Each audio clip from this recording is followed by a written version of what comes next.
आज हम बात करने वाले हैं 16वीं सदी के एक ऐसे महान इंसान के बारे में जिसने अपनी एक खोज से पूरे यूरोप वासियों को चौंका दिया था। 1460 ईस्वी में जन्मे वास्को डी गामा अगर 1498 में भारत की खोज नहीं कर पाते तो शायद आज यूरोप वासियों की दशा कुछ और होती। आज आप इस वीडियो में वास्को डी गामा से जुड़े 5 ऐसे फैक्ट्स को जानने वाले हो जिसे सुनने के बाद शायद आपको भी अपने आप पर विश्वास नहीं होगा। नंबर 1,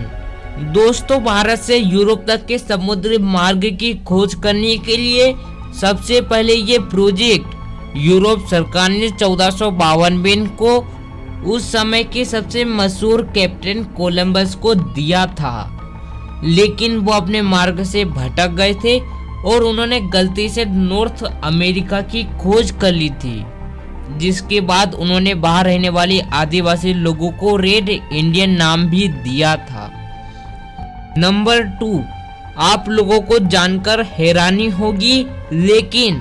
कोलंबस को यूरोप सरकार ने यूरोप से भारत तक के समुद्री मार्ग की खोज करने के लिए पैसों के रूप में कुछ फंड भी दिया था, जिसके बाद भी कोलंबस भारत की खोज नहीं कर पाए थे। लेकिन वास्को डी गामा को यूरोप सरकार ने किसी प्रकार की मदद नहीं करी थी, जिसके बाद भी उन्होंने अपनी मेहनत और लगन की मदद से पूरे 260 दिनों में भारत से यूरोप तक के समुद्री मार्ग को खोज निकाला था। नंबर 3, जब वास्को डी गामा 8 जुलाई 1497 को पुर्तगाल के लिस्बन बंदरगाह से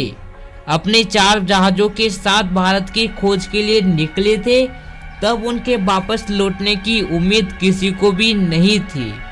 क्योंकि उनसे पहले भी कई लोग भारत की खोज के लिए निकले तो थे, लेकिन वो कभी भी वापस लौटकर नहीं आए थे। वो इन समुद्र की गहराई के अंदर कहीं गुम गए थे।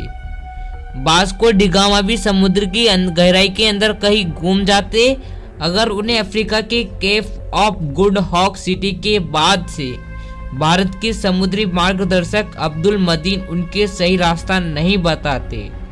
क्योंकि Vasco da Gama Cape of Good Hope city के बाद से समुद्री मार्ग को भूल गए थे और उन्होंने अपने जहाजों को गलत दिशाओं में घुमा लिया था। नंबर 4, जब वास्को डी गामा ने भारत में अपने पहले कदम रखे थे तो वो पल उनकी जिंदगी का सबसे हसीन पल था। उन्होंने जो मसाले यहाँ पर मात्र 10 रुपए में खरीदे थे, उन मसालों को उन्होंने यूरोप के बाजार में 100 रुपए में बेचकर गए थे। उन्होंने 1497 से लेकर 1504 के बीच टोटल 3 बार भारत की यात्रा की थी, जिसमें यूरोप के व्यापारी जहाजों का उन्हें लीडर भी बनाया गया था। नंबर 5, वास्को डी गामा जैसे महान इंसान की डेथ की बात करें तो वास्को डी गामा की डेथ यूरोप से भारत की ओर तीसरी समुद्र यात्रा के दौरान पानी में अधिक रहने के कारण उन्हें मलेरिया रोग हो गया था, जिसके बाद उनकी मृत्यु 24 मई 1524 को 65 साल की उम्र में कोची के अंदर हो गई थी।